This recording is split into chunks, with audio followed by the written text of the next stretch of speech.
میں ابھی کچھ اور بتانا چاہ رہا تھا۔ پلوشا خان کا اصل چکر منور خان نامی ایک جوان سے چل رہا ہے۔ یقین مانو بہت خوبصورت مرد ہے اور یہ لڑکی اس پر بری طرح سے فریقتہ ہے، مگر منور خان کافی سمجھدار اور ہوشیار ہے۔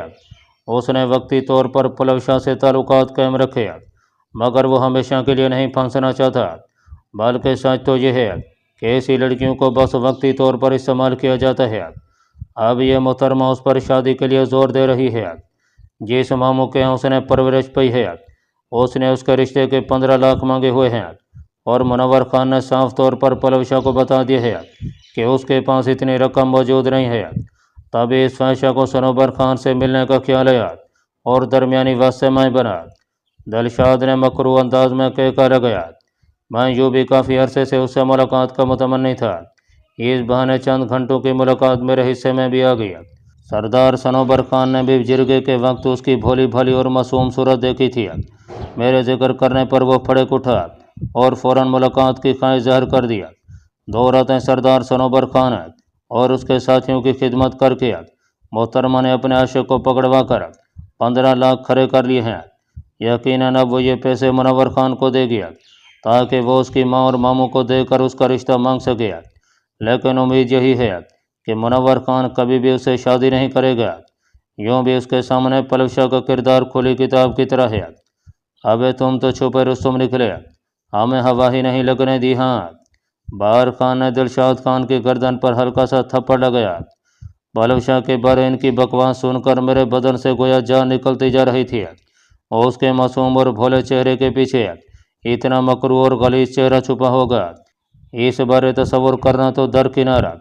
اگر میری گرفتاری سے پہلے کوئی ایسی بات کرنے کی کوشش بھی کرتا تو میں اس کے سر میں گولی اتارنے میں ایک لمحہ نہ لگا تھا، مگر اب پلوشا نے میری آنکھوں کے سامنے ان سے رقم وصول کی تھی۔ دلشاد کے کہنے کے مطابق پرسوں رات وہ صنوبر خان کا پہلو گرم کر رہی تھی، اور یہ بات مجھے اس لیے بھی سچ لگی کہ اس رات کو کافی دیر کوشش کرنے کے بعد بھی وہ اس سے رابطہ نہیں کر سکا تھا، حالانکہ اس سے 2 دن پہلے رات کو 11 بجے تک وہ میری منتظر تھی۔ گزشتہ رات بھی اس نے مجھے ملنے کے پیغام کے علاوہ کوئی بات نہیں کی تھی۔ گاڑی انگور انڈے سے ہوتی ہوئی جنوب کی طرف مڑ گئی۔ یہ وہی سڑک تھی جو کھڑکلے سے ہو کر قبیل خان کی حویلی کی طرف جاتی تھی، قبیل خان کی اس حویلی کی طرف جہاں پلوشا سے میری پہلی ملاقات ہوئی تھی۔ اس سڑک پر جاتے ہوئے مجھے اپنا یار سردار یاد آیا، اور اس کے ساتھ ہی پلوشا کے ساتھ ہونے والی لڑائی یاد آ گئی۔ اسے گرفتار کر کے میں نے اس کی خوب پٹائی کی تھی، یقیناً آج اس نے اپنا بدلہ لے لیا تھا۔